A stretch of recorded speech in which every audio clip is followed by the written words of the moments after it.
Bring the lights down low, time to start the show. Lights, camera, you know what we mean. Behold the magic of the silver screen. Some movies rock, some movies shock. They're powerful or odd. We cover them all on your favorite pod. They're dramatic, funny, sometimes scary. That's not weird, that's extraordinary. I got the need and I've got a fever. So play me a little dream weaver. Life moves pretty fast.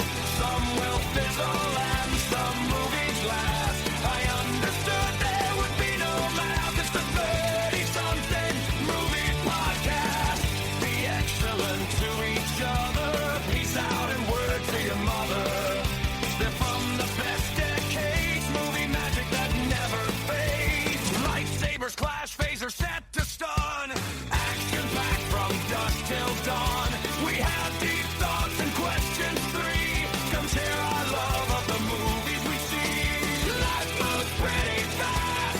Some will fizzle and some movies last. I understood there would be no math. It's a 30-something movie podcast. Yes, it is the 30-something movie podcast. Can you smell what the Sean Connery, Nicolas Cage are cooking? Because we're talking about The Rock this time around. The 1996 bat guano crazy Michael Bay, Don Simpson, Jerry Bruckheimer.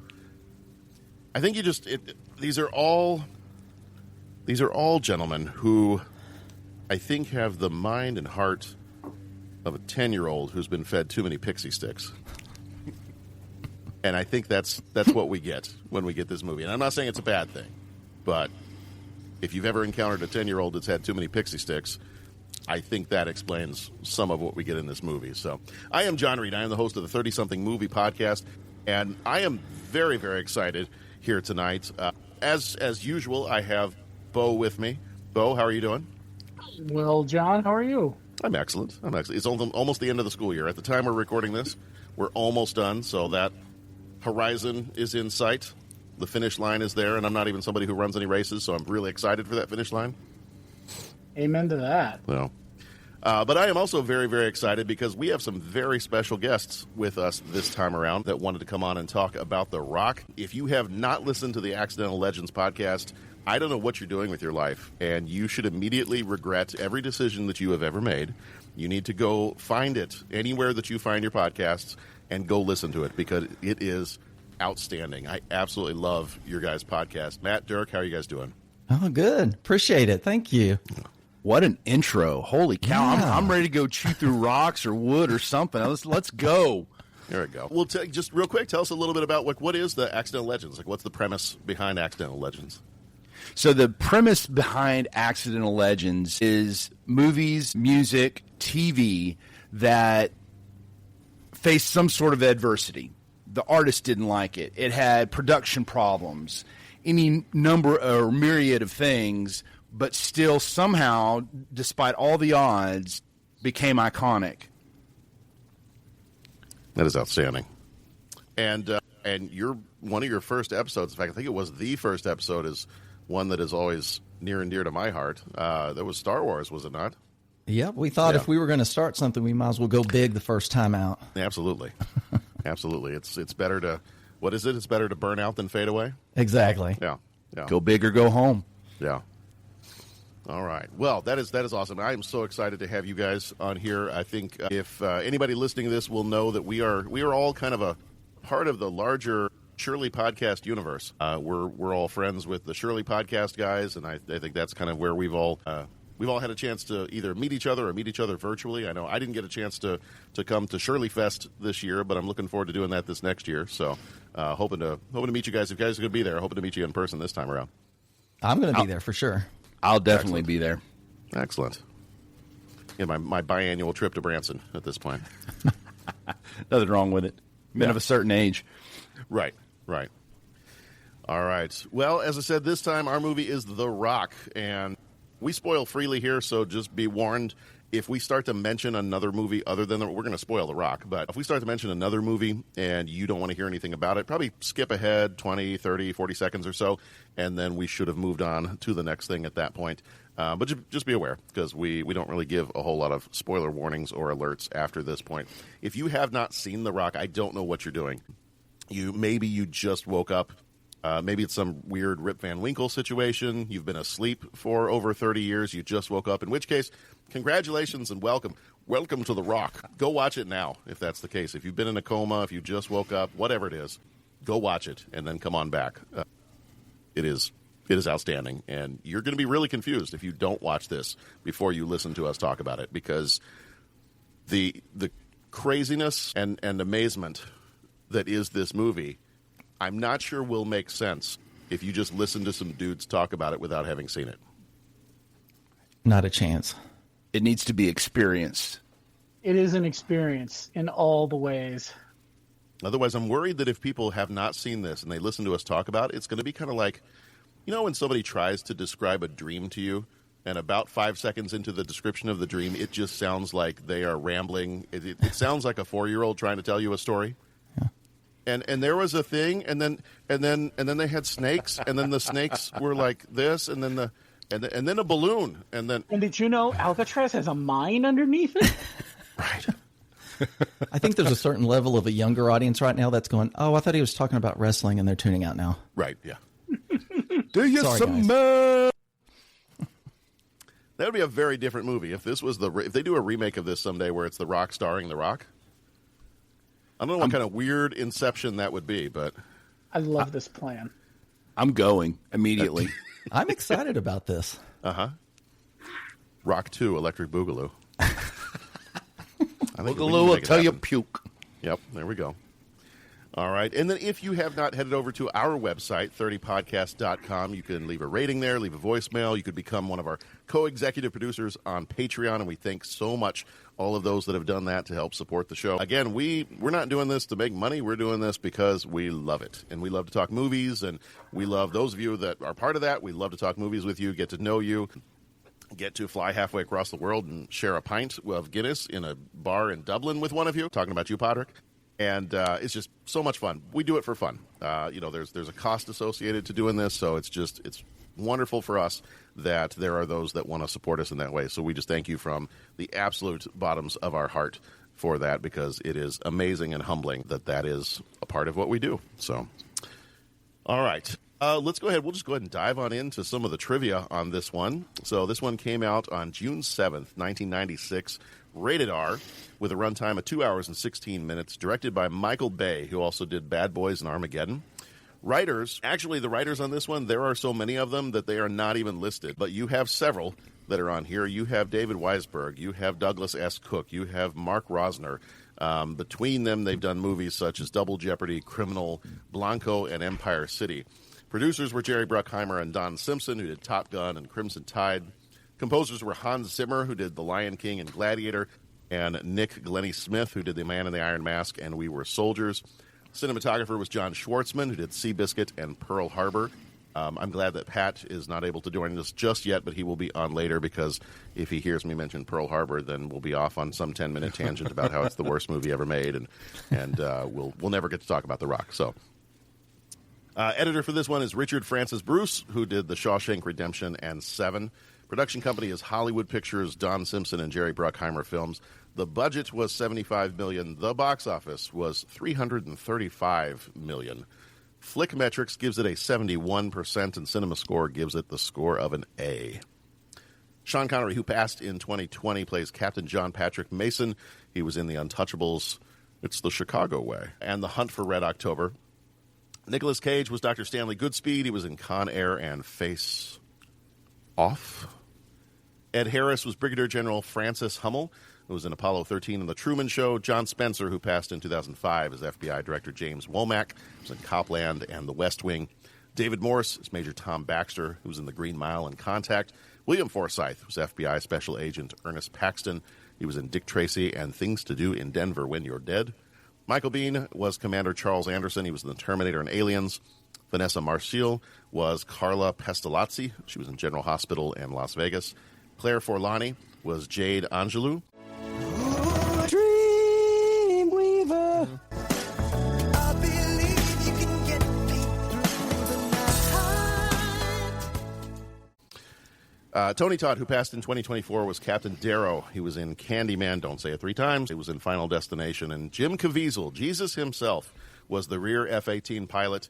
He was in Passion of the Christ and The Count of Monte Cristo. So I think we said before we started recording this, we were texting back and forth a little bit in the last few days, and somebody had made a comment that this is like a Die Hard movie, and there was concern that there would be the discussion of it being a Christmas movie.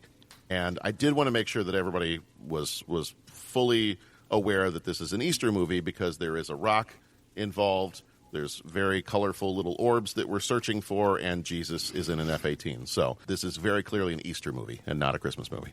What more theology do you need on that point? Exactly.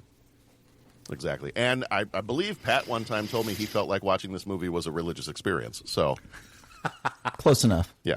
Glory. All right. Got a couple trivia things here. If any of you guys have any trivia stuff, feel free to jump in as well. One of the more interesting things that I saw on this one is that originally they offered this to Arnold Schwarzenegger to play the role of Stanley Goodspeed. That's a very different film. Wow. Yeah. I have no words for that. No, it's, You've got the poisons and the chemicals, and you got to stop it. It's not a tumor. It's not the poison. it's the choppers. The choppers are coming. Get to them now. Do it. Dana. It's not even a Dana in this movie, Arnold. What are you talking about? I There just should like be. to say it. Yeah. The Rock starring the Terminator. And look what we have here. The other trivia thing I was going to point out here, and then I'll let one of you guys hop in if you got anything else of interest here, is the number, just the gaggle of writers that worked on this movie. There was Quentin Tarantino did some polishing up of the script and the dialogue. Aaron Sorkin. So anytime you've got I don't know if you want to call it the walk and talk. Is there like a march and chat or something like this? A little bit more military. Aaron Sorkin's doing some of the work here. Jonathan Hensley did some of the work here. And apparently there was a bit of a bone of contention with Hensley's work because I think it was the Writers Guild did not allow him to show up in the credits, and there was a bit of an arbitration to try to get that going, and it was something that made Michael Bay upset, and there was a whole thing. But there was a team of writers on this that were kind of constantly punching up the script and finishing it up even when the movie had already started filming. They were not quite done with the script, so they were still working on it, building that plane as you're flying it kind of a deal. So that I always love stories like that, because usually what that tends to mean is, it feels like what it tends to mean is the movie's going to be a complete disaster because you had so many cooks in the kitchen and they might not have been coordinating with each other, and then it tends to just be a giant, messy bowl of spaghetti writing. And instead, this came out as something beautiful and wonderful and maybe inexplicable. Of course, now that's more scary these days because it seems like with YouTube and podcasting, you always hear about how many reshoots, how many revisions, and everybody's going, no. But I don't know how you guys were, but back in the day in '96, I don't remember knowing any of this, so I would have just gone to the show, blind. Yeah, I think unless you were following some of the trade magazines or stuff like that, like there's obviously the internet is very, very new, and I don't remember, I remember taking an hour and a half to download the episode 1 trailer, but I don't remember getting on to talk about The Rock or anything like that in '96. No, you could barely look up movie showtimes. I was still using the paper. Right. Or movie Welcome phone. phone. Yeah, movie phone. Welcome to Movie Phone. Why don't you just tell me what you want to see? You beat me to it, dang it. So, a little tidbit here. Do we know what other screenplay that Hensley worked on that would be a prominent screenplay in the 80s? I believe I do. I want to give somebody else a chance if they think they know it. Is it a Bond movie? It is not. Well, it may be. Okay. You may be talking about that. That is not what I'm talking about. Okay. Then I'm not sure. So this will be a little teaser for later, but Hensley worked on the Temple of Doom. Oh. It has been mentioned that the caverns underneath the rock, Alcatraz, there are mine carts down there, and that may be where they filmed the Temple of Doom. Not really, but really? It's very I'll say the similarities are somewhat uncanny. Yeah. Oh, that's cool. No, So- I didn't know that. That will come up later. Okay. Yeah, I'm trying to think of who I feel like there was somebody on this movie, may not have been one of the writers. Somebody I feel like was involved in, might have been Never Say Never Again. But now I'm blanking on which one that might have been. There's so many writers on this one. But I mean, Hensley has done a lot of fun stuff. I mean, we're talking Die Hard with a Vengeance. What's that? Jumanji, The Saint, some of the Young Indiana Jones Chronicle stuff. So, yeah, I was reading up a little bit more on him after I read that he was denied his credit on this one and how upset that made Michael Bay. But yeah, so much good stuff. But that's exciting. I did not know that about the carts. Yes, indeed. Well, I said that sarcastically, but the carts, the mines underneath, it just very Temple of Doomy down there. Yeah. Oh, that's cool. Yeah, this also, the movie's dedicated to co-producer Don Simpson, who actually passed away, I think it was 5 months before this one came out in theaters. So that was the team of Simpson and Bruckheimer who had worked together on movies, and that was, he had passed away just a little bit before this one came out. A little trivia nugget I dug up was the revolving around the military jets when they were attacking Alcatraz. They were F-18s, which are actually only flown by the Navy and the Marines and not the Air Force. And funny thing is, Bay knew this, but he kept them in because he liked the way they looked. You were talking about made by a 10-year-old. That's a perfect right there. Yeah, but they're cool. We're keeping it. That's right. And the other thing I was thinking about the climax with the attack on Alcatraz, this plot solution of nuking the city or area, this keeps getting used over and over again. I'm getting like Dark Knight Rises, Avengers. You guys think of anything else like that where this seems to be we got to stop this before it's too late? I say we take off. We nuke the site from orbit. It's the only way to be sure. There you go. I noticed that there are a lot of tropes in this one, a lot of low-hanging fruit. There was some of the stuff that I was reading was they were doing kind of a little bit of a back and forth with this team of writers that was working on this. And I say team, it's not like they were really a team. I think they were all working separately. But a couple of things that I had read was they went back and forth on how serious this movie was going to be. Like at one point, the writer for Crimson Tide had taken a stab at this, and it was a much more technical, military-minded, more serious movie. And Michael Bay's response was, yeah, that's cool, but I want to hit like a broader audience. Then Crimson Tide's great, but yeah, I want to hit a broader audience with this. So let's make some of this crazy. And so that's I think that's about the time that they brought in Tarantino and Aaron Sorkin and to try to punch it up a bit and give it a little bit more of that action angle. Which and we can get into this a little bit later, but I feel like this movie. I mean, they're Michael Bay movies, Michael Bay, Jerry Bruckheimer, Don Simpson movies, but I feel like when you're hitting your stride with Bad Boys and The Rock, you're really getting into what is the DNA of the 90s action movie.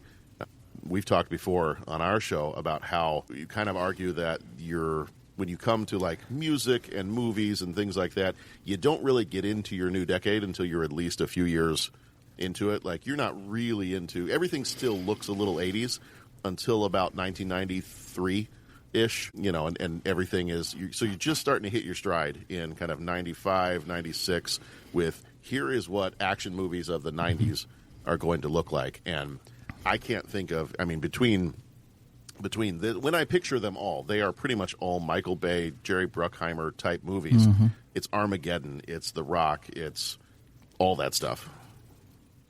And something to think about, I didn't realize this until kind of getting ready for this episode, is that Michael Bay, he was still pretty new at this point. Oh, yeah, yeah. And just to kind of put an accidental legend spin on it is that, I wonder if the studios could have easily viewed him as sort of just this flashy music video director and may have been a little unsure if he was the right person for it. I did find out that Sean Connery, who was one of the producers, he stood up for him. He brought them in with the executives, and he said he's the right guy for the job. He knows what he's doing. Guy reads from a card. Wrong Sean Connery. So It still works. still works. All right. Do we have any other trivia we want to share before we head on into diving into this movie itself? And dive in we shall. Did we mention what they used to be the VX gas? Because I thought that was hysterical. Oh, tell me. Prell's shampoo was wow. the stand-in in the little balls for the VX gas. Love it. I love movie stuff like that. Oh, Cracks yeah. me up. No wonder his mouth was so foamy when he ate the pod. That's right. That was a practical effect. That's what I used on my hair back when I had hair. It was fantastic. I love that stuff. See, now I want to now that we know like what some of this stuff is made of, I actually want to go. Since I've gotten a 3D printer, I have not used it for anything useful. I've only used it to make movie prop replicas. And That's occasionally useful. my wife will ask me, she's like, "So when are these useful things you said you might print with this? When are those coming?" No, she doesn't understand. Useful. Those are useful. I know. He's I'm still saying, so overrated. I was like, I mean, I don't think you understand how important it's going to be for me to wear my Judge Dredd helmet while holding my Last Crusade Grail. This is important stuff here. When the end of the world comes, who else is going to don the Rocketeer outfit? Exactly. And who are you going to follow? Right. So, yeah, so now knowing this kind of stuff, knowing that it's shampoo, and like that's the kind of stuff where I'm like, I could make my own VX gas capsule and have those sitting around the house. I could like hang them from the ceiling or something, and that would be kind of fun. I would say that missile casing would be fairly easy to do. Yeah. Okay, you could easily 3D print that. Okay, all right. Well, now I have some summer projects. Yeah, so if you see me running around trying to shove a shampoo ball into somebody's mouth just to see what happens, then you'll know that I went off the deep end. We may be coming right after you. Yeah. All right. Well, we're going to do a quick. We'll do as we usually do. We try to do a little bit of a Don LaFontaine style voiceover to get you primed for this one. Then, as we listen to the trailer audio, we're going to come back and we try to kind of organize this into 10 major moments. We try to pick 10 of the biggest moments in the movie. So if you haven't seen it in a while, again, you're crazy if you haven't seen it and you're listening to us right now. But if you haven't seen it or haven't seen it in a while and just need a quick recap, then we'll do that for you. Then we're going to go ahead and dive into our deeper thoughts and our bigger discussion on this one. So, in a world pushed to the edge, a rogue general holds an entire city hostage from the shores of Alcatraz. Now, 5 million lives hang in the balance, and the only hope rests on mild-mannered biological weapons expert Stanley Goodspeed and John Mason, a lethal federal prisoner who must break back into the prison he once escaped. Following is a state secret, gentlemen. Disclose it to any party, and you will be subject to prosecution.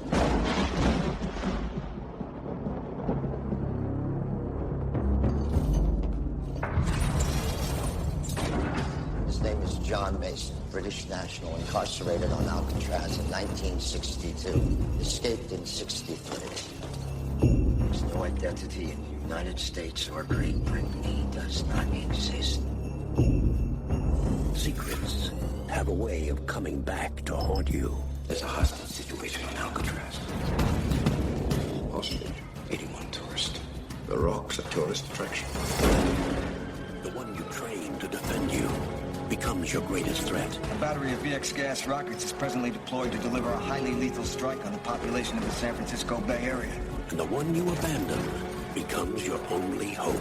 You go talk to him. Me? Yeah. Hiya. I'm an agent with the FBI. I'm Stanley Goodspeed. But of course you are. At least he got his name right. Now, all that what stands between a city and a disaster. The power of this chemical is way beyond anything you can imagine. That's why you're coming with us. Is a man who's never seen combat. You're a chemical freak. I'm a chemical super freak, actually. And another who's been out of action for 30 years. Show us on the blueprints. I can't. My blueprint was in my head. Fortunately, some things you never forget. But don't worry. It'll all come back to me.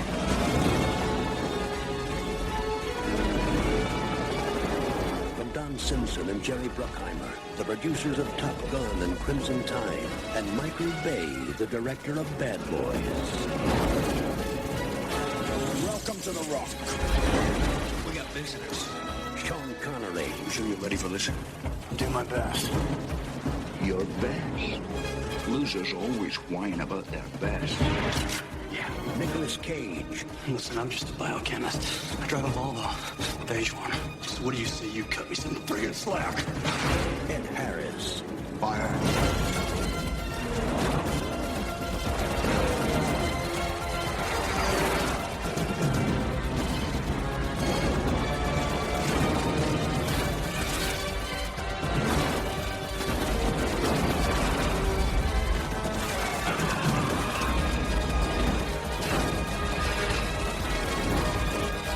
This summer, get ready to rock.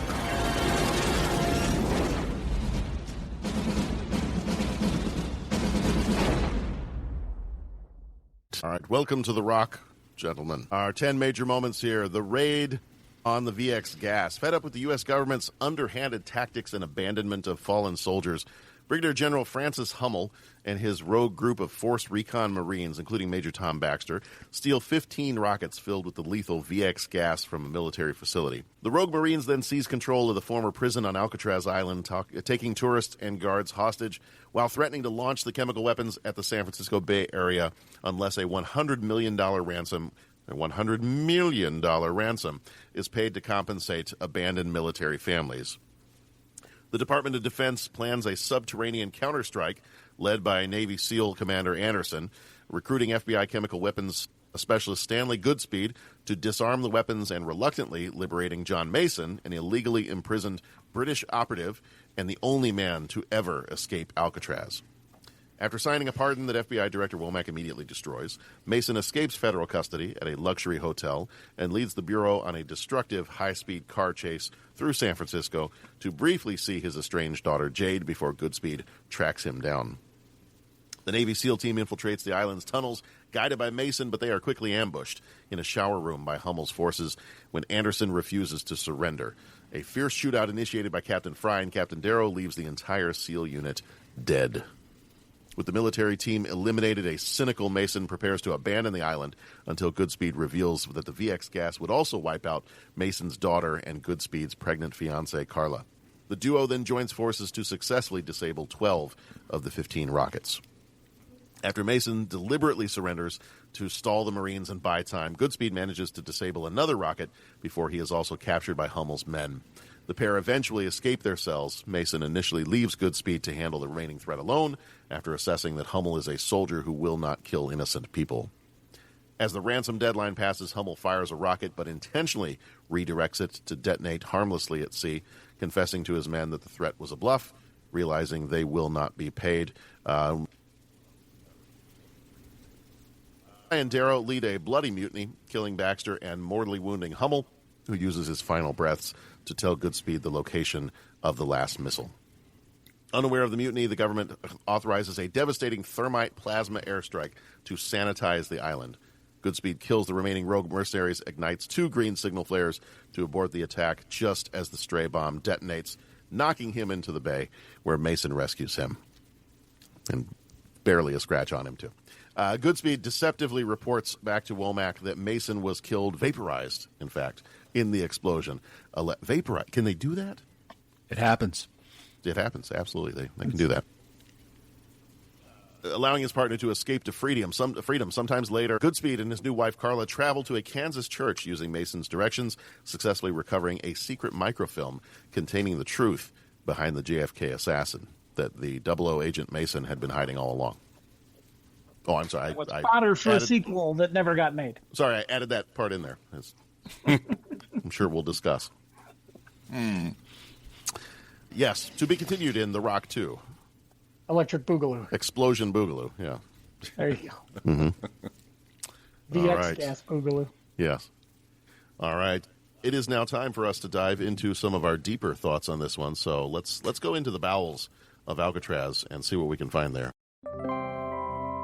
And now, Deep Thoughts. I have an opinion on this matter. Don't mince words, Bones. What do you really think? I like it a lot. Wow. It's very deep. Thank you. All right. As we usually start off with these, and we'll start with our guests, Matt and Dirk. When was the first time you saw this one? Was this I'm in the theater on, opening day or opening weeks? Where did you start with this one? Yeah, I was definitely opening weekend on this one. My wife and I were recently married. I think at this point it was about a year and a half. And this was just one of the things we did on a Friday or Saturday. Every week we were going to the movies. So totally remember being there Friday opening. I have a picture of me and my wife as a young pastor and his wife. And the saying that goes along with that is, if you want to understand why my 30s and 40s turned out like they did, you need to see my 20s. So I have no flipping idea when I saw this. I'm going to guess it was sometime after December 10th of 96 when it released on VHS. That's going to be my guess. Bo, when was your first experience with The Rock? Definitely, I think this has been a recurring theme the last couple years, but it was definitely HBO or a Blockbuster weekend rental sort of thing. Just that right time in my life, right? And I've seen it a couple of times since, but not as often as you might think, for as much as I had fun watching it this week. I actually convinced my wife to watch it with me, and she had never seen it. And she enjoyed the heck out of it and was shocked that she had never seen it. Yeah, I'm trying to decide. I did not watch this one with my wife. I don't know that she's ever seen it. And I don't know that it's her style of movie. She would sit with me and she would watch it.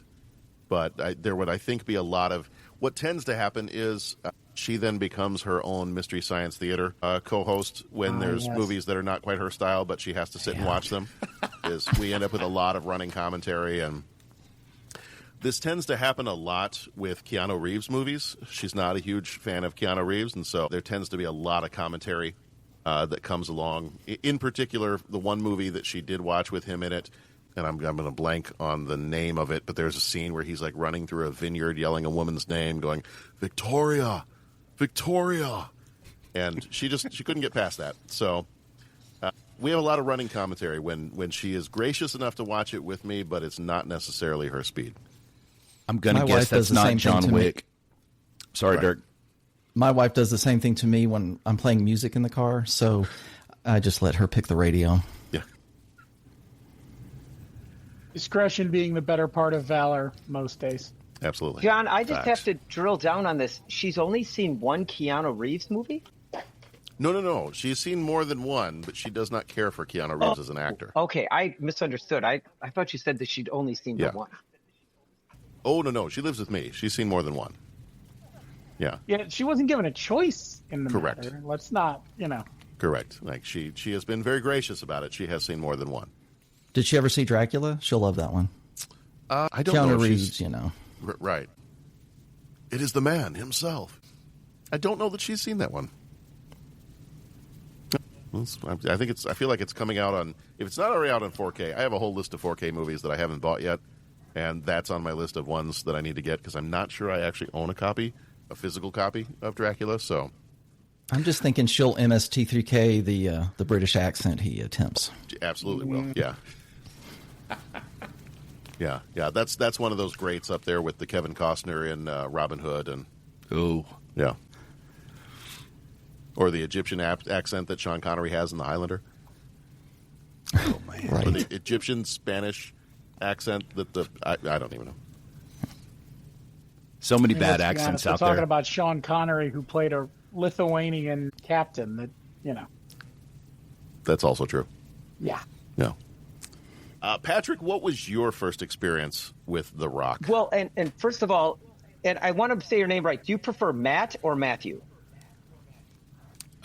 Just don't call me late for dinner. I answer to both of them. 'Cause- Matthew is kind of the go-to, but my old friends like Dirk, he's not going to call me anything but Matt. Okay, gotcha. Well, if it sounds weird coming out of what I say, you just correct me. But I think I'm going to go along with what Matthew said, that I didn't see it in the theater, but I did see it because this would have been my first year in college, so I'm sure it was we were all over at someone's apartment or someone's dorm room or whatever, and we put this in and watched it. And I'm not sure. Well, this is the deeper thoughts section, so I'm gonna expand a little bit with a kind of a funny story. My brother's 4 years behind me, so he was a freshman in high school, and he and my dad went and saw this in the theater. And my parents were never one to take us to R-rated movies, below the age of 17. And even when we saw the movies later, we'd still kind of get the side eye, like from dad or mom and all that kind of thing. However, my grandmother was an epic Sean Connery fan. And if I could explain it, she was as much of a Sean Connery fan in the same way that I'm a fan of Monica Bellucci. So, I heard a lot. So that is the thing. I heard a lot from my grandma about Sean Connery. And when Sean Connery was on screen, my grandma would turn a blind eye to anything else. Now, my grandmother also did not like crass language. Definitely no F-bombs. That was part of the generation where, that was just, the Queen Mother, like from A Christmas Story. And she also did not like, romantic adult scenes. And so she went and saw this movie, but came out of it because Sean Connery was in it and said, oh, it's amazing. Yeah, it's a little violent. It's just a good shoot 'em up. And that was her thing. She didn't mind the violent action movies because she just called them a good shoot 'em up. So she recommended it to my dad to take my 14-year-old brother to go see this movie. Well, it's R-rated, Mom. Yeah, you sure? My brother's name Christopher. You sure Christopher's okay with it? Oh, yeah, it's just a good shoot 'em up. There's no language and there's no sex, no anything in there. Well, spoilers aside, yes, there is the F-bomb and all the language. And, within the first 20 minutes, they're up on the rooftop. And so my brother told the story, his eyes were this big. And I guess my dad called my grandma and was just like, Mom, what are you talking about? There was language and there was this and there was guys getting melted with acid and all this kind of thing. And then they're up on the roof. My grandmother didn't even see it because Sean Connery was on screen. So I got a call from my brother. He's like, yeah, you might enjoy this. Just don't see it with Dad and da-da-da-da-da. So that was kind of the setup. My 13 or 14-year-old brother saw it before me, and I ended up seeing it a month later because my grandmother was blind to all things when Sean Connery was on the screen. Pat, that story proves that a Scottish accent will cover a multitude of sins. Yeah. Well, and the best part was she didn't, even when he uttered that great line, winners or losers talk about trying their best. Winners, the prom queen. And I'm just like, somehow, right past her. Sean Connery was saying it, so, his farts smelled like roses, if you know what I'm saying. Sean Connery cures many ailments. Yeah. Let me tell you how disturbing it is. Let me tell you how disturbing it is when your grandmother goes, well, I'll tell you, Patrick. The reason I like Sean Connery is quite simply he has sex appeal. God, what? What? Hey now. And it wasn't even like I was 18 years old when she told me. I think I was 11 or 12. And I'm just like, I don't even fully understand what that means. I don't know. But my grandma's saying it, and I just know that is not within the dialectics of nature. Suddenly, Pat's brain is leaking out of his ears, like he's ingested some VX gas. And Yeah, that's it. I'm not sure, but I don't know what sex appeal is. Yeah. I don't know what sex appeal is, but I don't want it at all, ever. Does that go along with the impure thoughts that Sister Mary Prudence told me about during catechism? I'm not sure, but I'm going to have to find out in confessional on Friday morning. I don't honest. So anyways, that was my fun story about the first time I saw it compared to my family and the recommendations and the whole thing. And I don't remember the first time I saw this. It was definitely on video. It was not a theater watch for me. I think I didn't discover this one until a couple of years later. So I think this was definitely probably a rental. I'm trying to decide if this was a college rental where it's the same kind of thing. It was a bunch of buddies. We were sitting around. We maybe not going anywhere for that weekend, not going home for the weekend. We were all sticking behind, no homework to do, and then we're just like, hey, we'll go to the video store, we'll rent 5 movies, and that'll be the weekend.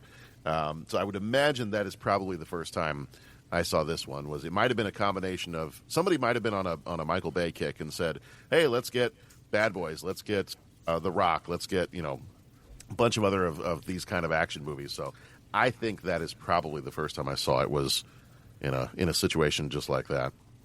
All right. Well, what is it? Let's go ahead and start off with what is it that works about this movie for you? We've already said a little bit about how there was some craziness in the writer's room. It's the combination of the 3 10-year-old boys with too much pixie sticks that are directing and producing this movie. It seems like, if you look at some of that, it seems like this feels like this movie could just be a disaster waiting to happen. But the vibe I'm getting from all of us is that this movie works very, very well. So tell me, what is it exactly works for you in this movie? I'll go. Okay. So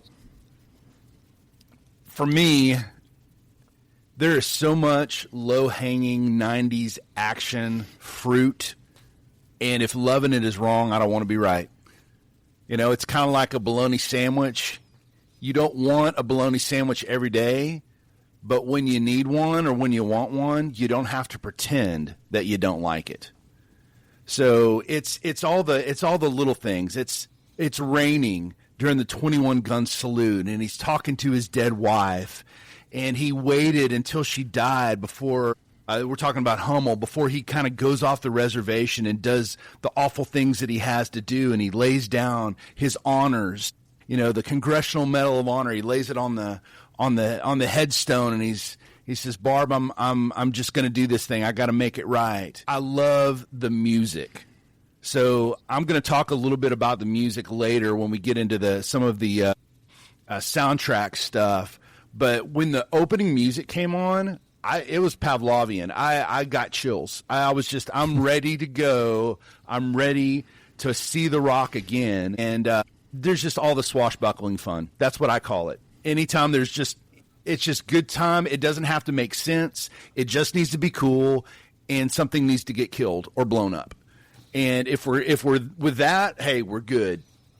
I loved that Goodspeed's, his superpower almost, is being nails under pressure. Can't tell you how long I've said I ate pressure for breakfast. I didn't even know it was from The Rock, but I've said that for years. And, of course, Goodspeed's saying it.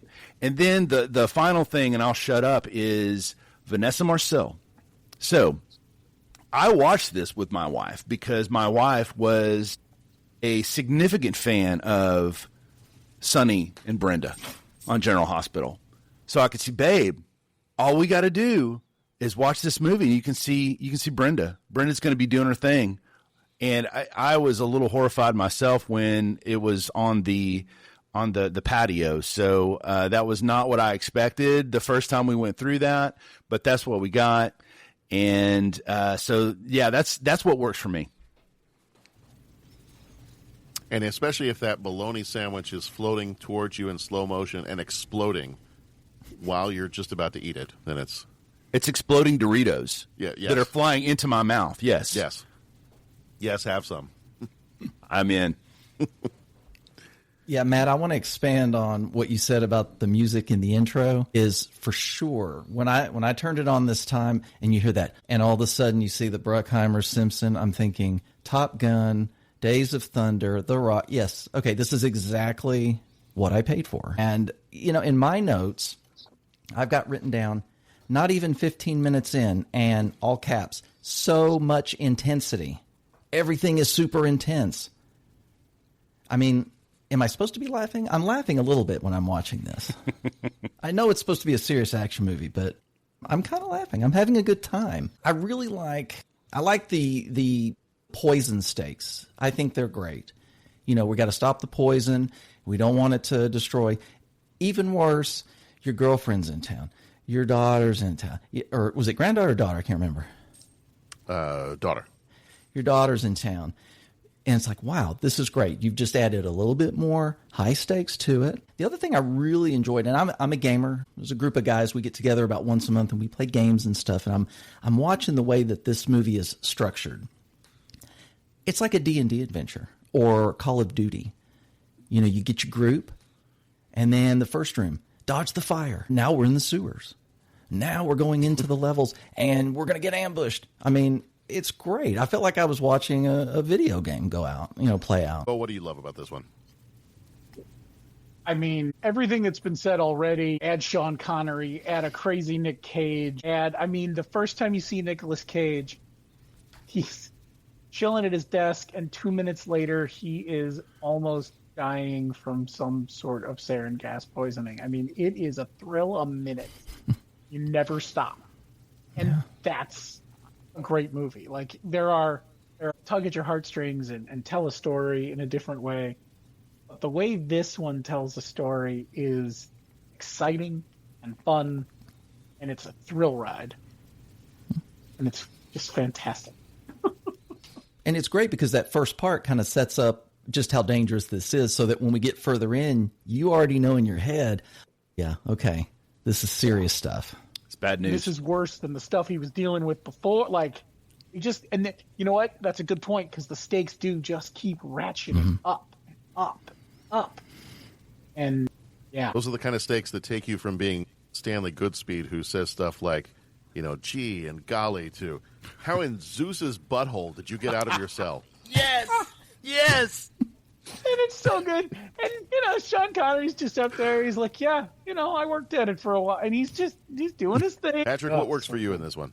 Well, I just want to say, like, ditto, everything that's been said. I'm really looking forward to hearing your thoughts or your on the music, because I really keyed into it this time as well. And I want to say I've probably seen this maybe a dozen times. You know, like, it's kind of like time to watch this again. And I love your thoughts about it being like a 90s action movie. And I loved Commando and a bunch of the 80s action movies. And I feel like this is like a 90s action movie. And it's really just stylistically, I think that's all excellent.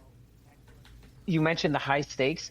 Even the way that the characters talk, it's very like high stakes and everything is intense. And we're just fired up. And then it was like, you know, when the gas in the opening thing, when he's like playing with the doll, and he's like, yeah, don't do that. Because they're all kind of silly and joking, but then right when Nicolas Cage gets serious, it kind of tips the audience in if bad stuff's going to happen. That was just a real subtle kind of like, yeah, don't do that. And you're starting to, oh, he's not joking anymore. And then when it happens and he's got to hit himself with I don't know if it was the adrenaline or that was Pulp Fiction with the adrenaline or whatever he's supposed to stab himself. He's like, you want me to stick this in here? And it's all this, and the music is playing. And the best part is, if this guy really, you know, like the logic brain is, okay, if this guy really was doing that, he's probably been briefed and trained, and this is the protocol. This is what you do. But for the action movie, it's more fun to have a guy going, this is what you want me to do? You know, just like during that awesome chase scene, and I'm sorry, I'm kind of jumping ahead, when the guy's like, don't kill me. I just want to know one thing. What do you think of your hair? I mean, it's kind of like, that's really funny stuff. I mean, it really works because it's silly, but it all works. I'm really looking forward to hearing your thoughts on the music, because listening to it this time, yeah, it gets you amped up and it just builds.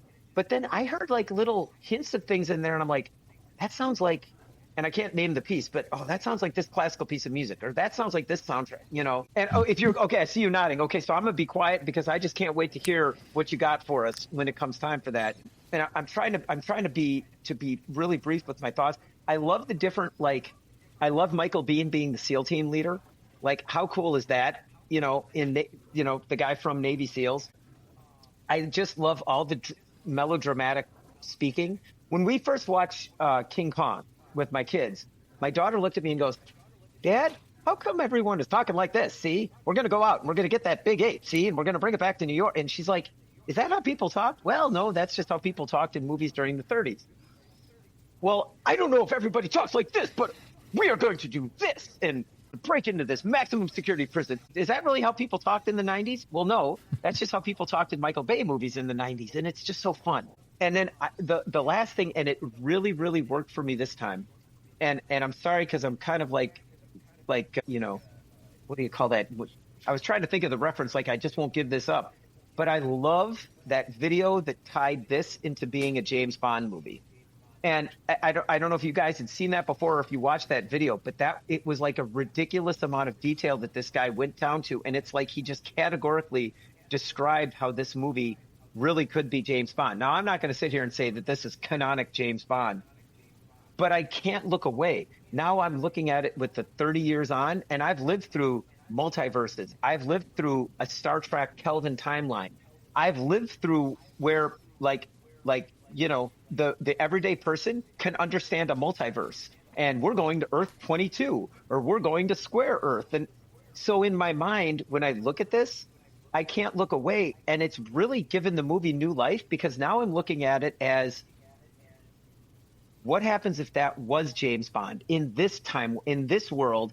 And he had all those adventures, Dr. No, Thunderball. He had all those adventures. That's the character that we're looking at 30 years on, after being like ravaged by, being unlawfully imprisoned, right? Like, what would that character be? Okay, what's that thing where they take all the different 80s stuff and they put it into one movie? It was a book, and then it was a movie. The guy was driving the DeLorean. Oh, Ready Player One. Ready Player One. It's almost like that. Yeah. Let's take Sean Connery, or let's take James Bond and put him in a 90s action movie. What would it look like? So when I watch this, okay, do I really think James Mason is James Bond? Well, no, but maybe in another timeline, what would it be if that character was plopped into this setting? Do you know what I'm saying? Like, that made it really cool watching it this time, because it was like, oh yeah, he's going to this fancy ritzy hotel. Okay, well, he's got a little bit of coarse language. Well, James Bond never dropped the F-bomb. Okay, well, neither did Jean-Luc Picard, but then we see the Picard series and it looks a little different. You watch Logan and Professor X has a little bit more of an edge. So that really, looking at this as if James Bond was now part of a 90s action movie, 30 years older after being imprisoned, I don't know, that really did it for me. I mean, even if they were just in 30 years ago, if they wrote it with the idea of just kind of planting that seed in your head, I really give them full marks for that. Even like having Stanley Goodspeed being named Goodspeed, right? Like, that's totally like a James Bond style name. But yeah, so everything you guys said, and I know we're focusing on the movie proper, but that Sean Connery is the James Bond-esque character, that really worked for me this time. And it's hard not to see Sean Connery as that. I mean, it's just a natural lock-in. Well, I had read somewhere, too, that he wanted to do this movie as a reaction to kind of the reemergence of James Bond in GoldenEye.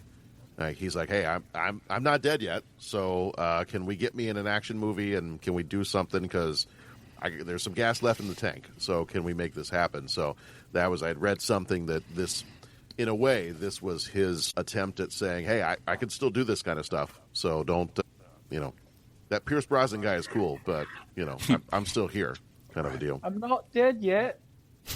Yeah. Well, then I say to you, full marks, Mr. Connery. Yeah. Pat, I love how you get excited about that theory the same way I get excited about the theory that Cloak and Dagger is a Fight Club prequel. That's awesome. That's awesome. We all have these little conspiracy theories we like. Yes. All right, I'm going to ask the difficult question here, and it may not be difficult. It may just be nothing. What doesn't work in this movie? Is there anything that rubs you the wrong way on this one? Anything that just doesn't quite, maybe falls flat, or what doesn't work in this movie, if anything? Okay, I'll give it a try. Okay. Nicolas Cage, for me, I love him, but it kind of hit and miss a little bit. This is a tricky part for him. I loved him in Moonstruck, and seeing him this time as an action hero, I don't know. I'm a little on the fence on it. Sean Connery, I buy into him 100%. Ed Harris, 100%. And it's not, I'm just nitting. It's not a huge what doesn't work. I just think sometimes his character is, wait a minute, you're a chemist. How can you do this? I don't know. He's a rock star chemist. Right. That's why he's got that. He's sitting there playing his guitar after he almost died with the... Hey, I wonder if he's with Buckaroo Banzai's band. Oh, there's another good crossover. Yeah. This is a combination James Bond Buckaroo Banzai. This is a Buckaroo Banzai spinoff. There you go. Starring Nick Cage. Here you go. I like everything we're doing here. So I'll follow that up with commentary on Goodspeed as well, because most of my nitpicks or what didn't work are just, okay, I'll suspend judgment for you for the fantastic low-hanging 90s action fruit, but okay, Goodspeed beating up a special operator in any way, no, I'm out. I'm out. That's just not happening. He can be nails under pressure. He can be all the things. He's not forcing a special operator to eat pert. It's not happening. That's first thing. Second thing was the bad guys can't fall 15 feet without dying, but somehow Goodspeed and Mason can survive every explosion that they're 10 feet away from, including a bomb run by F-18s. They can survive it all. But, poor Marine gets caught on fire. He falls into the water. That should feel pretty good, but we never see him again. A guy falls off. The sniper falls off the roof. It could have been 10, 20 feet. We see John Wick. He survives falls like that all the time. Gets back up and goes. And you just can't, I don't know. It's whatever. All right. Matt, it's simple. It's called hero armor. Yes. I was going to say plot armor is thick with this one. Yes. And then the last thing for me is the Humvee. The Humvee can run through everything and blow everything up, and the police cars hit a speed bump, and it causes them to fishtail sideways, roll the car, and explode in slow motion. So, all right, guys, that's fantastic. It's a great blow-up scene, but give me a break. I mean, can we not be smarter? Humvees in the 90s? Right? I think they had just come out because I fact-checked that on Stranger Things. So Stranger Things started using Humvees the last season. Spoiler alert, sorry. And I said, I think that's an anachronism. And no, it's not. 1984 was when the Humvee started being used. No kidding. Yeah. There you go. I was surprised. Well, I would have lost that bet. Interesting. God, we're old. I want to say they really seem to get popular in the 90s, like post Desert Storm, and then I remember Arnold Schwarzenegger bought one, and then I think isn't that when they started making them for the street somewhere in the 90s? That's when they came into my consciousness for sure. Because it was like the new Jeep, right, or something. And I just remember they were kind of all the rage, and yeah, and that was also, I mean, honestly, wasn't that about when SUVs started to really pick up in the 90s? Because I remember, it was either the family minivan or someone would have like a van, or, if they needed to haul stuff, it was a pickup truck. And I just feel like the idea of this, sport utility, like SUVs, I just remember that kind of becoming a thing right about in the 90s. Well, you had the Ford Bronco kind of thing in the 80s. That's true. But that was more, like you said, it was more of utility, like literal utility. Yeah. I think you're right. In the 90s is when they started becoming more sporty and more trendy. Yeah. And then everyone wanted a Humvee, even though, you really didn't need a Humvee. I mean, for anything, right? But it was... No. Well, you did if you wanted... Well, anyways, driving through the city and all that kind of stuff. But yeah, it seemed... kind of like an exotic suburban assault vehicle. Yeah. Yeah. It seemed like SUVs kind of started overtaking station wagons and elongated sedans at this point. Right. Well, they only get 2 miles to the gallon, but they don't fit in your garage. So and 4-wheel drive. So what do you want? There's that. And I mean, the best part was that it was a chase between a Humvee and a Ferrari. I don't think it was. One time I knew. I think it was I can't remember what Ferrari it was. It was like the F350, or was it? I don't know. We could probably Google it and find out. But at one time I knew, because I loved all those Ferraris. But yeah, it was like a Ferrari, a bunch of police cars, and the Humvee. I mean, that's just totally. Don't forget the cable car. The cable car. That's right. The cable car that explodes vertically. My baby. Yeah. That guy was awesome. It was awesome. Yeah. Fun stuff. Yeah, I want the tour that he's the tour guide on. Yeah. All right. So for me, I don't know that there's too much that doesn't work for me. I mean, it's one of these movies where I almost feel like it's so crazy that it is, I don't want to say it's criticism proof, but it kind of is. Like it's so crazy. It does just enough craziness that if you want to criticize it, you almost have to look at it and be like, well, it doesn't. Well, yeah, but then, it's Michael Bay. Yeah, I don't know that I can criticize it too much. I think it's one of those movies. I think it's one of those movies that it's ridden that fence of, are we taking this seriously? Yes, we're taking this seriously, but we are, to Pat's point, but we are all yelling, and this is how the dialogue works.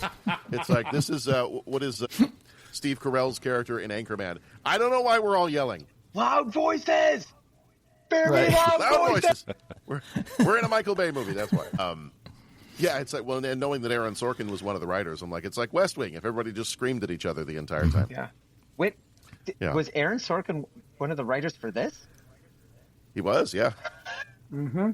He was an uncredited writer. He, Quentin Tarantino, and a bunch of other people were uncredited writers on this. One of the completely bonkers team of writers. That's fantastic. Here's my didn't work. He took this movie's oeuvre and then decided to make a historical movie in Pearl Harbor with like the same feel. That's what I struggled with. I'm sorry if either of you guys like that movie. I really do. I mean, no offense.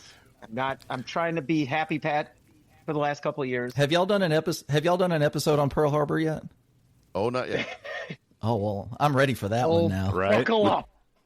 I can't wait. I'm going to put that on my calendar. I'm in. I want to hear that bad. I mean, definitely, most times when I put together the slate of movies that we're going to do, I let the guys vote on them. I'm not letting anybody vote on that one. When we get to Pearl Harbor, it's kind of it has an automatic buy. It's already in because and I'm not doing that to torture you, Pat. I feel like it's been talked up so much that we actually need to go through and watch and go through this movie. Yeah, well, we'll go through the movie, all right. In fact, and speaking of torture, I believe you even said, by the way, we're not even gonna let you call in sick. Like we're just gonna come kidnap you, and suddenly it's kind of one of those, you pull the blindfold off, and I'm in the I'm in the Pearl Harbor movie podcast room, and it's like, oh great. Yeah, it's a Clockwork Orange. We've got your eyelids, opened up, and we're like putting little drops in there, so you have to keep watching and talking, and yeah. If you're in the hospital, Pat, they will bring your laptop to you. Yeah. That's right. We will, Pat, if you try to go run an ultra marathon, we will search every outhouse, hen house. Yeah, that's right. We will find you. Yeah, that's right. Well, it'll happen. We'll talk about it. It'll happen. Yeah, it'll happen. Yeah. All right. Let's Well, before we get close to wrapping up on this one, because we have to dive into 3 questions here in a minute, we do have a special little very quick segment we're going to do too in honor of the quick editing that happens in this movie, because this movie is nothing if not breakneck speed editing. I did want to take a few minutes and give us a chance to talk about the soundtrack. So you guys had mentioned this a couple of times about the score, the soundtrack. Hans Zimmer is just such a staple in movies of this type. And so go ahead, talk a little bit about what do you love about the soundtrack? Okay, so for me, I'm thinking, because of the low-hanging fruit comment that I had earlier, that there's nothing that is really very groundbreaking about The Rock. However, upon a little research, I discovered that Hans Zimmer was responsible for beginning something called Media Ventures Sound. So Media Ventures was his production company, but it's the way that they handled the music, the way that they handled the leadership, the mentorship, and the instrumentation. So here's what happens, because you notice you've got Hans Zimmer, but you've also got Nick Glennie Smith, you've got Harry Gregson Williams, and they all went on to do really cool stuff. Home Alone, 3, Man in the Iron Mask, Shrek, Chronicles of Narnia, Equalizer 1 and 2. So what they did was they did hybrid instrumentation. So they kind of seamlessly blended symphony orchestra material with modern electric synthesizers, electric cellos, distorted guitars, aggressive driving rhythms, melodic simplicity. So it relies more heavily on kind of bold rhythmic motifs, long sustained heroic horn lines, rather than the more traditional thematic development and layered production. So they kind of just stack all this stuff on top of each other. And that kind of became, it started with Crimson Tide and really locked in during The Rock and kind of stayed in place until the next one that they mentioned was Inception, where you've got the horns and the low bass rumble stuff that became kind of the new era, the new thing. So I just thought, hey, we're not doing anything here that's groundbreaking with the Rock soundtrack, but it absolutely was, and it kind of changed soundtrack music. Now, the last thing I'll say was one of the things that I got to thinking about, having watched 70s movies, 80s movies, 90s movies now, is thematically, in terms of the soundtrack, they all sound very similar to me. Like, I can say, okay, that's a 70s soundtrack. That's an 80s soundtrack. That's a 90s soundtrack. And so I started looking at why is this a thing? Why can I tell by the eras of music that is mostly, symphonic, that sort of thing. And so what they talked about was temp tracks. So before the arranger, the writer, kind of puts together a score, they put in what are called temp tracks. And it's either stuff that the writer has already done, the composer's already done. It might be a classical piece. But basically through the editing process that the directors and the producers are spending, hours and hours and hours with. And here comes, and they've got these temp tracks in there. Here comes the composer with a new sound. And they're like, no, we don't like that. We want something more like what you did in Crimson Tide. We want something more like what you did in Rain Man. We want something more like, this modern thing over here. And it kind of, they call it temp love and tempitis. But it's this thing where they just kind of get locked in on this particular sound or particular set of sounds, and they don't know how to change it because it's what the director, it's what the producer wants. We touched on it a little bit in Caddyshack. On the intro song was a Bob Dylan song. That was the temp track. And then, Kenny Loggins comes in and writes I'm All Right. Well, that kind of blows that thing up, but what it came to be was it locked in more and more and more. So that's all the smart things I have to say on that. Love it. Yeah, man. Thank you for sharing. Thank you. He is the music guy for our show. So, well, I don't have any one. Yeah, I don't have anything that deep, but I did have a question for you guys because I didn't realize that Hans Zimmer did this, and I'm watching the movie and I'm listening to the soundtrack as it plays. Did you guys hear any little bits of Pirates of the Caribbean in this? Oh, absolutely. Okay. Yeah. That driving beat that you get in some of those pieces. Yeah. It's a lot. I think a lot of these movies, the 90s movies with Hans Zimmer, to me, they do sound so similar. It reminds me, we've talked about this several times, and I'm a huge James Horner fan. Mm-hmm. And I know James Horner has either been accused or, what do you want to call it, of plagiarizing himself in a lot of his movies and a lot of his scores, but I don't care. It all sounds great to me.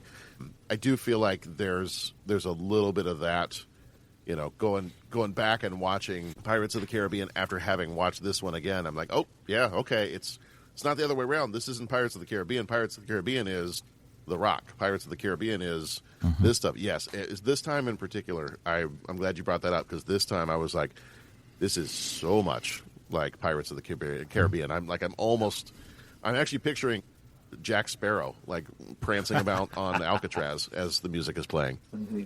Yeah, stack Crimson Tide up against it, and you'll be like, "Oh my goodness, it's the same soundtrack." Yeah. Well, like you said, that rhythmic. I'm sorry, Dirk. Were you going to say something? Nope. Go right ahead. Okay. Are you sure? Yeah. Okay. Because you said those rhythmic, those pulses there with, da da da da da da da da da, and I think Crimson Tide had something very similar. And I want to say, as you were talking Pirates, I'm remembering, as it's been a bit since I've seen that movie, fortunately. But I mean, I want to say that point when they're they're in the chase, and the Black Pearl is coming after the Interceptor, and they were catching up to him, and spoilers, Pirates of the Caribbean, but they were going to drop the anchor and kind of turn the thing around and, yank the ship around and give them the broadside of the cannons. There was something when I remember the bow crashing over the waves, and there was another kind of similar rhythmic kind of ba-ba-bum, ba-ba-bum-bum-bum, boom, and it was the Pirates theme, but it was done with that very, a little bit more focus on the rhythm than the melody. Am I the only one that... Sorry, go ahead, Matt. No, go ahead, Dirk. Okay. Matt and I were talking about this yesterday. Maybe it can't be helped with composers. You mentioned James Horner. That was on my notes. I'm also thinking Alan Silvestri. I don't know if you've ever watched The Polar Express, but there's a scene where the music sounds just like Back to the Future to me. Mm-hmm. And I always hear that, and then I'll go look up who did that. Oh, of course, that's who did it. It's always afterwards when I hear it. Yeah. Well, and like you said, I think a lot of times the composers, they don't get to just write the music like they want. They've got 3 or 4 bosses, See, Bob, the deal is I've got 3 bosses that each tell me something different, and it's kind of like that. And like you said, and I've never heard it called temp love. I've always heard it referred to as falling in love with the temp track, but I like that temp love, but it's just like, yeah, well, we want this. Well, let me write you something new. That's great. You're writing your paycheck. We want this. And that's where it's absolutely brilliant that when John Williams was writing for Star Wars, and I think there was something similar where George Lucas said, I want the planets or I want this. And John Williams said, no, this will be better. And George Lucas was like, okay, cool, go ahead. Could you imagine if it hadn't come to pass like that? So I really, the other one, it's like anything, right? Someone gets really popular at that time. We want this actor in our movies, right? Yep. Nicolas Cage is we want an action movie. Nick Cage is going to be at the top of our list. Okay, well, we want an action scene, and we're going to get this composer. We want this sound in our movie, right? The things get hot. Yeah, yeah. And so that's hard because you get hemmed in. I heard someone, and it might have been on the soundtrack show. I can't remember whether it was a soundtrack show or it was an interview or I was listening to it with a composer. But they were talking about, you work so hard and you got to write this music and it has to fit in with a certain time. Okay. And it was and this guy had written for the second Pirates of the Caribbean movie. And he'd written this whole scene out and he'd scored the scene and it was set and they recorded it. And then all of a sudden the editors decided that they had to cut the part out where Davy Jones's tentacles went up the guy's nose. They had to cut it by 3 seconds because it just got too graphic or something. And then all of a sudden that 3 seconds was key because that was the high point of his phrase. And then it was okay, well, you can't just cut 3, think of any simple melody and then cut 3 seconds out of it, and it's almost ridiculous. Yeah. So then you got to go back, but then you got to somehow get it recorded. And you know what I'm saying? Okay, well, we already booked the symphony. Well, how do you rewrite it? Well, then you got to rewrite everything. It's you kind of pull on that thread and it can kind of throw things off a little bit. So even with modern editing. Yeah. Yeah. But Pat, there are only so many notes that a human ear can hear over the course of one evening. So if there's simply too many notes. If you just cut a few, it'll be fine. Yeah. Yeah. Exactly.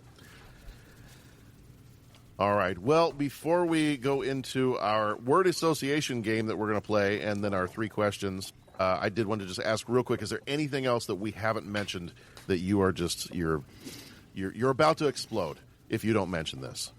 I choose that image because we're talking Michael Bay. Is there anything we haven't mentioned before we move on to the next part? Well, everyone's calling him by the wrong name. His name is Johnny Ringo, and that's it. Well, that's the only thing. That's the only thing he's named. Mm-hmm. And I had a rant here, but I'm not. I'm just going to save the rant. But I'm going to say that man's name is Johnny Ringo. Why? Commander Charles Anderson. You look like somebody just walked over your grave. Walked over your grave. He's an educated man. Oh, in vino veritas. Now I'm sure I hate him. Does this mean we're not friends anymore?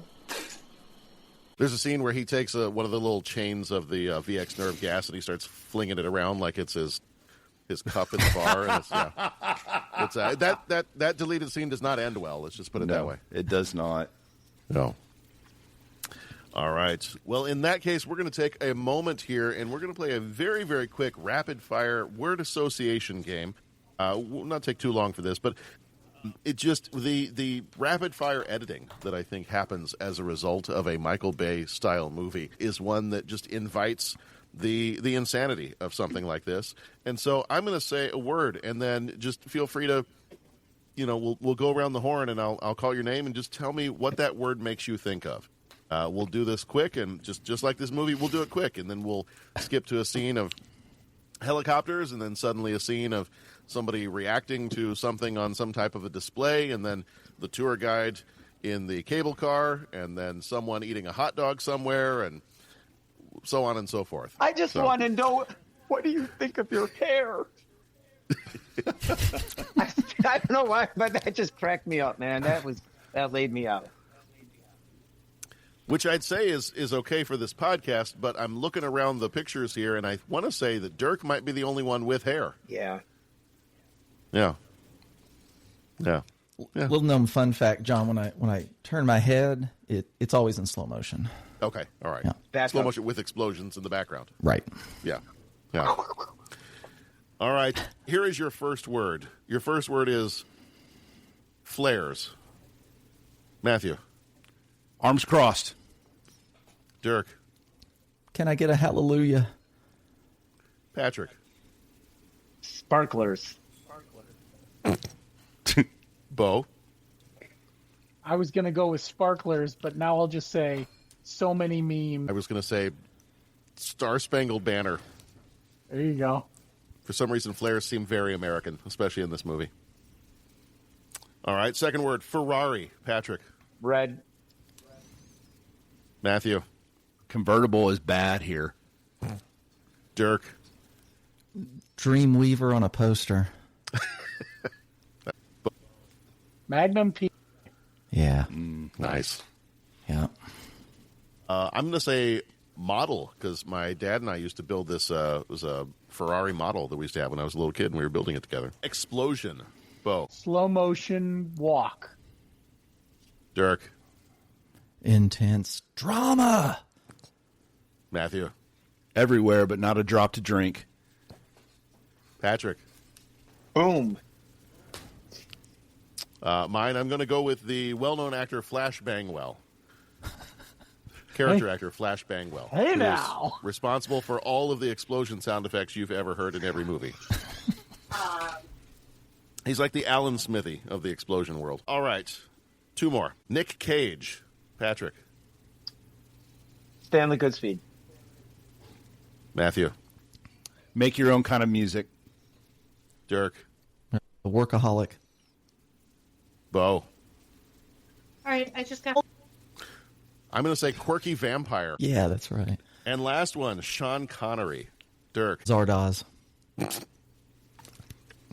My eyes are burning now that you said that. Matthew. Welcome to the Rock. Bo. One ping only, please. Oh, good one. Patrick. Bond. James Bond. Mine is a slightly different take. You're sitting on a gold mine, Trebek. All right. It is time for 3 questions.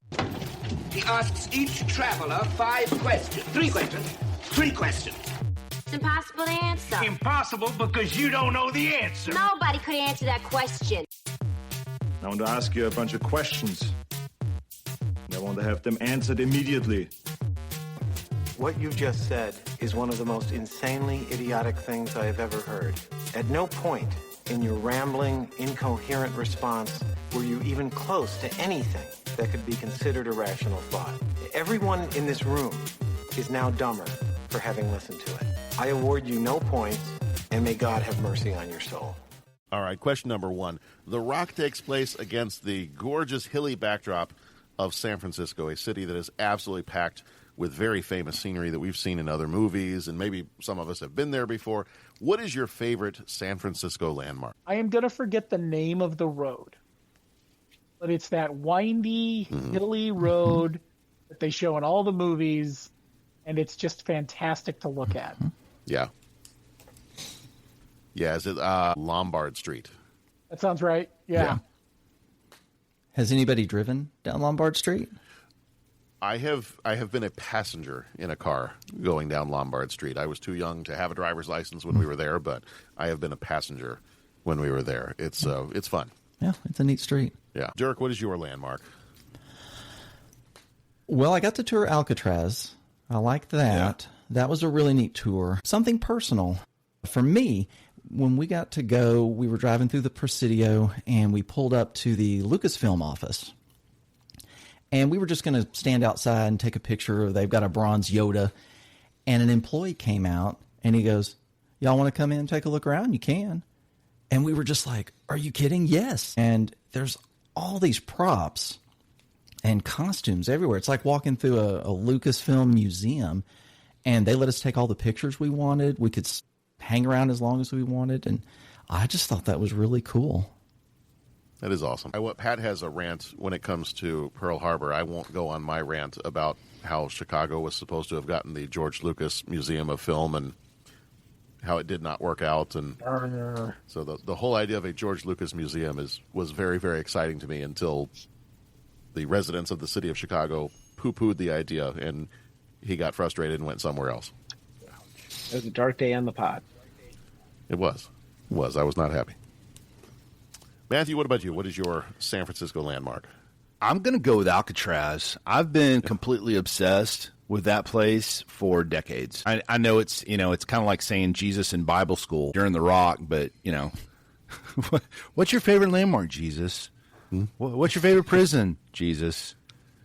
Everything's Jesus. Yeah. But I'm going with Alcatraz on this one. Patrick, what you got? Boy, I just don't, unfortunately, know that city well enough to claim a landmark, other than I would just say the hills. Like, I think that would just be fun to just check that out, because I can imagine them, but I have a feeling that unless I've actually been there and seen them, it would be something to experience. And, like you said, the famous, road, I mean, it was such a big part of the bullet chase scene that, I just would like to get there and see the hills. Mine is definitely the Golden Gate Bridge. That is one of my absolute favorites, having been there, having been on it, getting to see it. And before going to San Francisco, was always such a fan of Star Trek 4 when the Golden Gate Bridge appears prominently in that movie. And I was a little worried in this one. When they send that one missile out to sea, I was a little concerned for George and Gracie, that it might cause some kind of time paradox in the Star Trek universe, until I realized they had been transported from the mid-'80s to the 23rd century, so they're actually okay. The humpback whales in the San Francisco Bay are totally fine. No whales were harmed in the making of this film. All right, question number 2. Let's get geological here. What is your all-time favorite actual rock, mineral, or geological formation? Pick it up. Yeah. I'm going to say Haystack Rock and Cannon Beach in Oregon, which is the beach and the coastline that Goonies was filmed on. Yeah. And that whole scene, that section of coast has always just transfixed me with wonder. Even today, I'm just like, okay, I'm going to go there. At some point, I'm going to ride up the PCH and US 101 from San Diego to Seattle, maybe on a motorcycle, maybe in a convertible Ferrari. I don't know. Yeah. But I'm going at some point, and I'm going to stop there. Mine was one we visited just a few months ago, actually, in Fredericksburg, Texas. Has anybody heard of Enchanted Rock? Yes. We got to climb it, and it is a big, giant dome of granite, and it was fun, and thankfully it wasn't super hot. But I'm telling you, once you get up to the top and you look down and you think, how am I going to get down? Yeah. But you do. But it is something. If you get to go, I recommend that to be one of your days. Yeah, I was actually a couple of years ago, I was in Texas for something and actually went out had about half a day to spend in Fredericksburg, and did not end up making it there, but it's definitely on the list for a return trip. Mine, I'm going to go with a rock. I have always loved different types of geodes, just like the way those rocks form, all the different kinds, especially when you slice them open and you can see all the crystals inside and some of the different layers of the rock. The house that I live in was my wife's grandparents' house, and her grandfather was kind of a rock hound.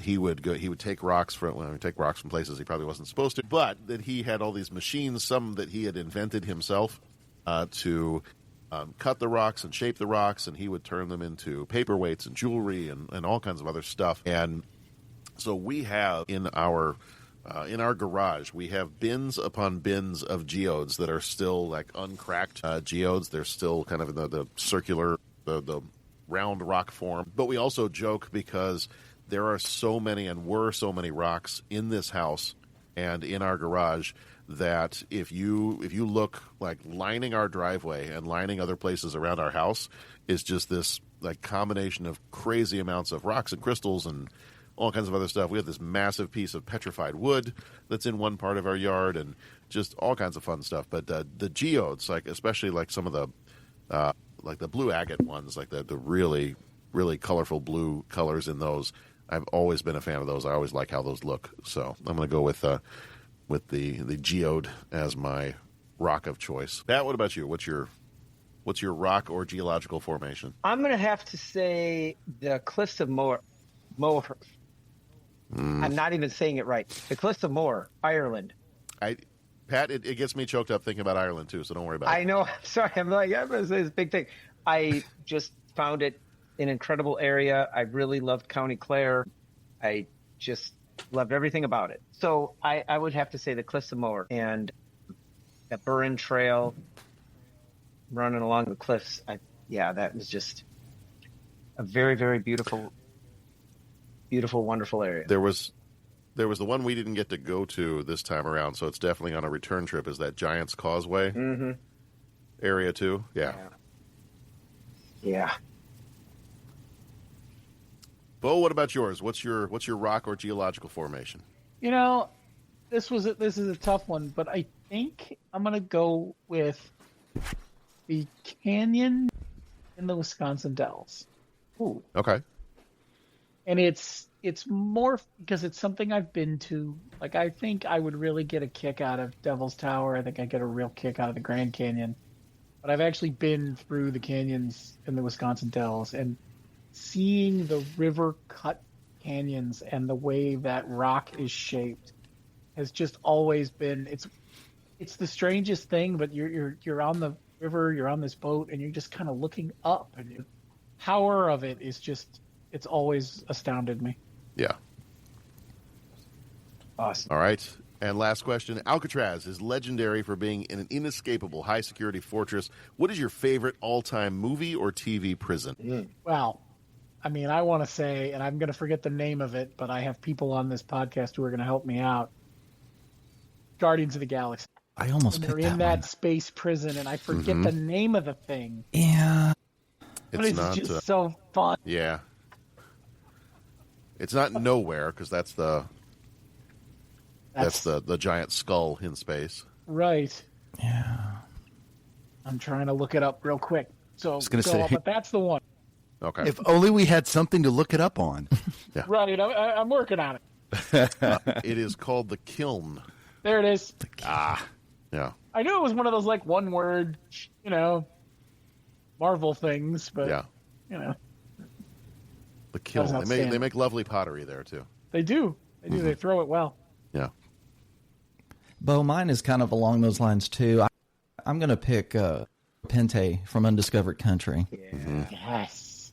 There is no stockade. No electronic frontier. Yes. That's probably the best answer right there.